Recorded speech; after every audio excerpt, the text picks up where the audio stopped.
Confidence doesn't begin on the first tee.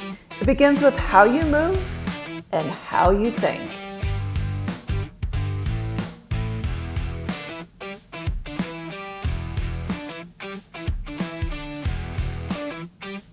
Welcome to the 8-week Golf Edge for Women. Welcome everybody. I am Janis Thornton with JT Fitness and Golf, and I have SL Gillespie with the Golf Advantage for Women. We are going over episode 4, the stories you tell yourself between shots. Today, I'm going to talk about how our core makes a huge impact on how well you play golf. And actually, when you have a strong core, how does it affect the stories you actually tell yourself while you're playing? So here's something nobody talks about. Your physical confidence and your mental story are directly connected. So when your body feels weak, unstable, or unprepared, that actually fills your mind and it gives a gap of negative stories that get put into your subconscious. And when your body feels strong and ready, that story changes. So that is what we're going to tackle today. So let's talk about, though, when you have a bad shot and you go into this spiral, because we all have been there. We've all hit a bad shot. We might have chunked a shot into the bunker. We might have topped the ball off the tee. You might blade a chip across the green. And immediately the voice in your head shows up of, oh, God, that was so stupid, or I'm so dumb, or I'm terrible at this. I don't even know why I play. Everyone is watching me. Oh my God, I don't even belong here. So if any of those things creep into your head, we want to get those thoughts out. Because here's what most people don't realize. That voice actually gets louder when your body is tired, unstable, or in pain. And physical weakness creates emotional vulnerability on the course. So here's what's actually happening. When your core is weak, your swing becomes inconsistent because your body can't repeat the same movement.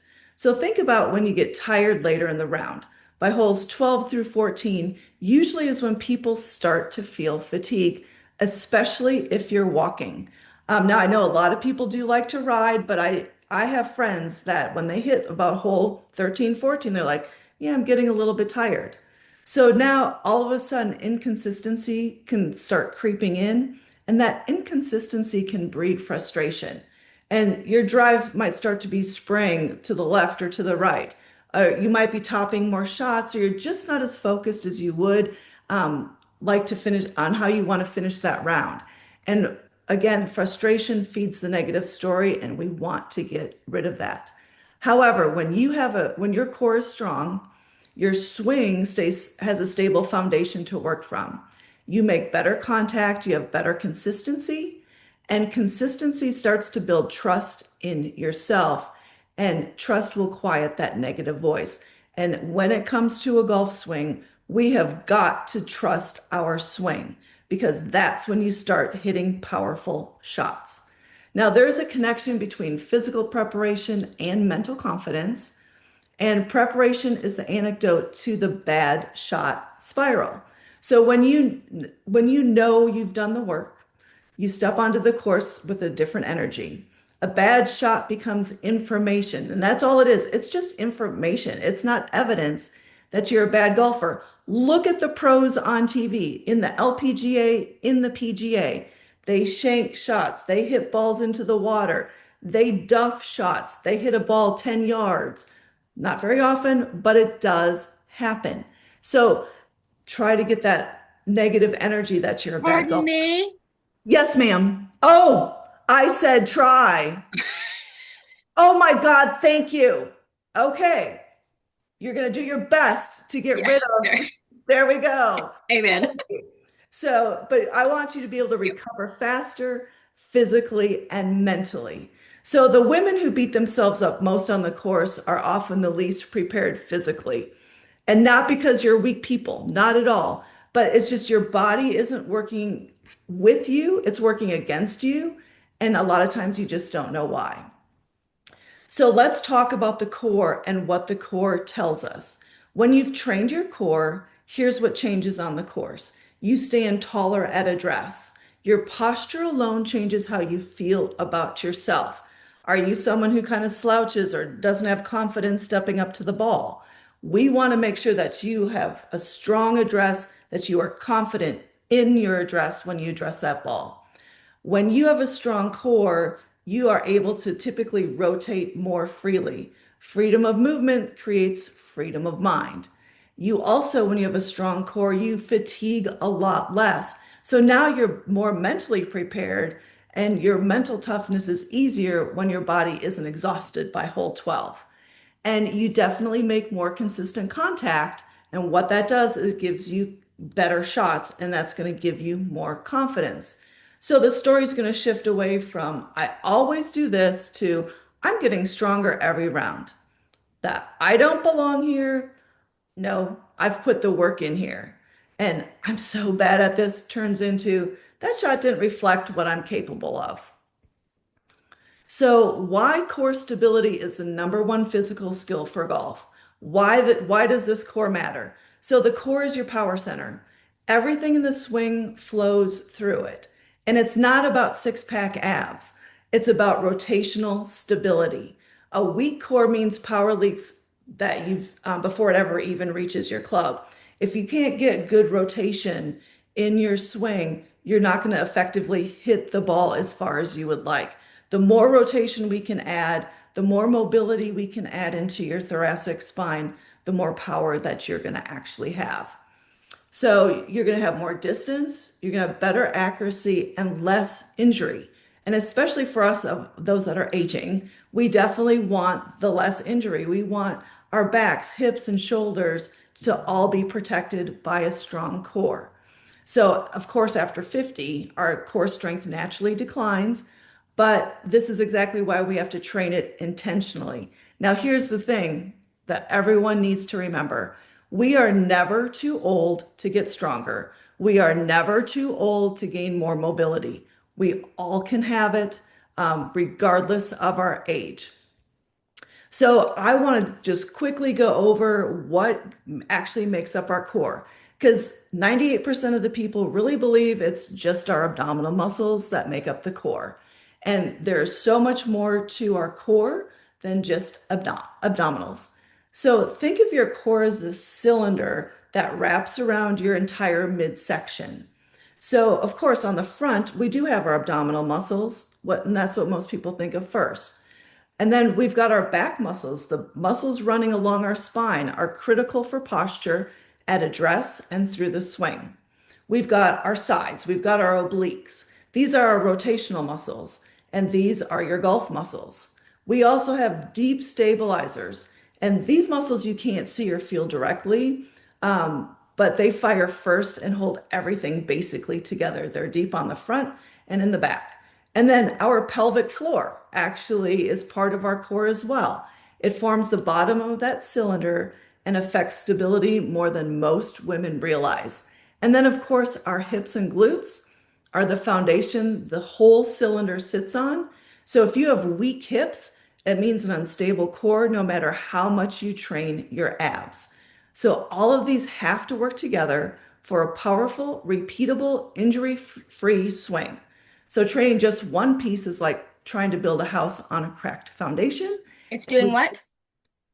Training just one piece is like trying to build a house on a cracked foundation. Except you're not trying. It's like attempting to, No, I said training. Training one piece. is like trying. Oh, is like trying to build a house. Oh, okay. Training just one piece is like building a house on a cracked foundation. Okay, so I'm going to jump into the four exercises, and these four exercises do target different areas of our core, and that's why I chose them, so that way I could target all of them. Okay, this first exercise is called the dead bug, and this trains your deep core, and it teaches your core to stay balanced while you're moving your arms and your legs independently. So I like to use a stability ball when it comes to this exercise because it just helps you actually be able to use your opposite arm and opposite legs together. So you're going to lay down on your mat Now, the big thing for this exercise is to make sure that your low back is pressed to the floor during this entire exercise. And if you start arching your low back, you need to adjust and always make sure that low back is pressed to the floor. Engage that core, lift those knees up, hands up, holding the ball. So I'm going to take my opposite arm, opposite leg, extend out, and then I'm going to come up. I'm going to draw my abs in as I extend and reach and come up. And then I do anywhere from 10 to 15, maybe even 20 reps when I do this exercise. And I just focus on really squeezing my abs, drawing them in, having nice, slow, and controlled motion while I keep my low back pressed to the floor. And again, for golf, this is teaching your body to stay balanced while your arms and legs are doing opposite movements. Okay, so I'm going to push that away. Now, the next one is the glute bridge. And the next one is the glute bridge. So this activates your glutes and your pelvic floor. Like I talked about, both of those are still part of our core that we want to make sure that we are always working for golf. And just know that the glute bridge helps power your hips, which is going to help generate power in your golf swing. So this is a vital exercise that needs to be in your workouts for sure. So you're going to lay back onto your back on your mat, feet pressed to the floor. So you want your feet in the right position though. If your feet are out too far, you're going to feel this exercise in your hamstrings. If your feet are too close to your glutes, then you're going to actually feel it in your low back. And we want to target our glutes, not our low back or hamstrings. So the next thing with this exercise is also to make sure that your low back is pressed to the floor. So you don't want to you want to be able to keep your hand out of being able to go underneath your low back. So with this, you're going to press that low back to the floor. You're going to squeeze your glutes, and then you're going to press through your heels, lifting up. Lift those hips up as high as you can. And then you're going to slowly lower down one vertebrae at a time, and then release. Press that low back to the floor, squeeze the glutes, then lift those hips, and then slowly lower yourself down. And I like to do anywhere from 15 to 20 reps with that. I also love to throw in a Pilates ring or some kind of added resistance with the glute bridge, just because it gives you added resistance. You can put the Pilates ring in between your legs, do that exercise again. Now you're engaging some inner thighs. You can put your feet through the Pilates ring while you're doing the exercise, pushing out. Again, same thing. You are actually just creating more resistance and working your outer thighs. You can add bands around your knees to do the same thing. So I love adding some extra resistance. You can also do this exercise on one foot and then extend the one leg out just to make the exercise harder. So there's lots of ways to progress and make that activity harder. Okay, so the next exercise is called the bird dog. And I love the bird dog. A lot of people poo-poo this exercise, and you really shouldn't, because this exercise is actually working on balance and coordination. And again, we're working opposite arm, opposite leg. So that's where that coordination is coming in. But you're also teaching your body separation of upper body, lower body, working in different planes, because now in the golf swing, you're separating your upper body from your lower body. You're getting your brain to be able to do different things at the same time. So this exercise, you're going to get on your hands and your knees, shoulders over your wrists, hips over your knees. Extend your arm out straight in front of you. Extend that leg behind you, toe pointed straight down, and then bring it in. And then just go to the other side. So I like to do anywhere from 8 to 10 of these reps on each side, and then do 2 to 3 sets of these. Hold for 2 to 5 seconds. and then switch. And again, you're going to really be working on your balance, coordination. When you do this, you're working your core, the front, your abs, you're working it all. So it's a great exercise. Standing hip hinge is the last exercise that I'm going to show you. And we need a great, strong address position when we're addressing our golf ball. And this exercise is going to help us do just that. And we want to be able to work our posterior chain, our backside, because when we have a strong backside, that means when we address our ball, we're going to confidently be able to address our golf ball. And it just puts us into more of a power type position when it comes to having the confidence to hit that golf ball down the fairway.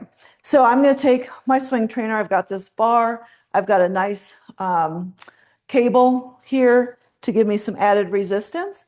And I'm putting the bar down my spine. So with this, I'm going to have my feet shoulder width apart.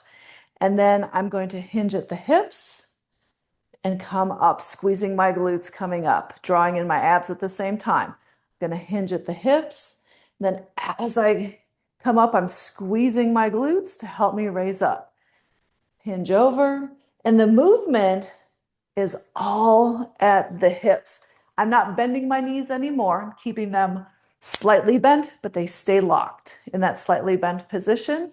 The movement is just at the hips. So this is a great exercise, like I said, to help give you a stronger address position. And this is your golf posture. And this is every swing starts and ends here with the golf posture. So you want to make it as strong as possible. All righty. Okay, SL. Well, first of all, wow, your core stability, I can tell how incredibly strong you are with the way that you're able to extend your limbs and stay so steady. So kudos to you for that. Well, I do work on it, so. Yeah, no kidding. I'm sure. Yeah. Okay, so Janice just showed you, why core stability is the foundation of everything in your swing. Like not your arms, not your shoulders, like your core, because that's where all the rotational power comes from. And here's what I want you to notice. Like when most women start working on their core and it's harder than or like not what they expected, the first thing that happens isn't physical, it's the story. It's like, oh, I'm so weak. I should be further along now. And if you're saying that, stop shitting on yourself. It's like, this is embarrassing. And then just like that, like a challenging exercise becomes evidence of something being quote unquote wrong with you, right? So the issue is never the exercise. The issue is the meaning you assigned to struggling or having a challenge with it. And, just because struggling with something new, I mean, it doesn't mean that you're behind. It means that you're building. So those are two completely different stories, and only one of them supports you in continuing to show up. So like the main thing I just want to say here is that like when you decide that hard moments, like what you decide a hard moment means determines whether you push through it or walk away from it. And I don't mean, just push physically. I mean pushing through the resistance both mentally and emotionally as well. And it's really important, to choose your interpretation on purpose. And really that's what I want to talk more about next. Okay, so like let's take this to the course, because this is where, meaning making can get expensive. Like a missed fairway doesn't ruin a business opportunity. Feeling nervous doesn't mean you're out of your league. And slow improvement doesn't mean that you don't belong, and yet for so many women, like one bad hole rewrites the whole narrative of the day. And here's the thing, like what happened on that hole, it happens to everyone. And what's different is the story that you told yourself about it. And like three of the most costly stories that I hear, one of them is like, oh, I shanked that shot. Now they're judging me. Like they're thinking about their own game. They always are, right? And so the next one is, oh, I'm playing so badly today. It would have been better if I waited until I was better. And you know what? The women who waited until they were better, they're still waiting. Just saying, right? And the third one is, like I don't want to seem like I don't know what I'm doing. And nobody expects you to be a pro. Like they expect you to be a person worth knowing because you are. So now, And so I just want yes, to like yeah, quickly, yeah, just because like, especially if you let people know you're a beginner, they will embrace you yes, They absolutely will embrace you, and they'll help you. So always remember that. It's like if you just own that I'm a beginner and use that for a long time, Yeah, play the card. Yeah. play that card for a long time, that they will just, it's like, oh, that's okay. They will be so forgiving. People will be so forgiving if you're just like, Oh, that's great advice, and I'm so glad that you added that in here. So yes. So now we're going to go to like a three-step meaning reframe exercise. And you can walk through this on paper or you can do it right now in your head. So, step one is you're going to identify the story. Like, what do you tell yourself when something doesn't go the way you wanted it to on the course? Like, especially when you're using it for golf or for business purposes, right? So, if you're doing paper, you can write it down exactly as it sounds in your head. And then the second step is like examine the cost. And I just want to slow down here for you to really think about this. Like how is this also showing up in your career or your business? Like what has believing that story cost you? Like a conversation that you didn't start, a round you didn't book, an opportunity you talked yourself out of. And it's the same thing. And then step three is like choose a new interpretation. Like what would you rather it mean? And you can write that down, you can read it out loud, and that's the version you're playing from now, right? So the takeaway here really is like imperfect play never has to cost you your confidence or your connection or the conversation you came for unless you decide it does, right? Like you get to choose what it means, so choose on purpose. And the full circle here, just to wrap up, like, so Janice is building the physical core that holds your swing together. And then the framework that I'm teaching is building like the mental core that holds your confidence together. So when both of them are strong, like a bad shot is just a shot, because we're also not going to use the word bad anymore. So a shot is just a shot, and it's not a reason to shrink. yeah, and again, that's where when it's just information. Yeah, feedback. It's Those bad feedback. shots are just, I can, for example, when I played on Sunday, I hit a ball that I hit it hard, but I pulled it hard left. Guess what? It was an information of how I was swinging.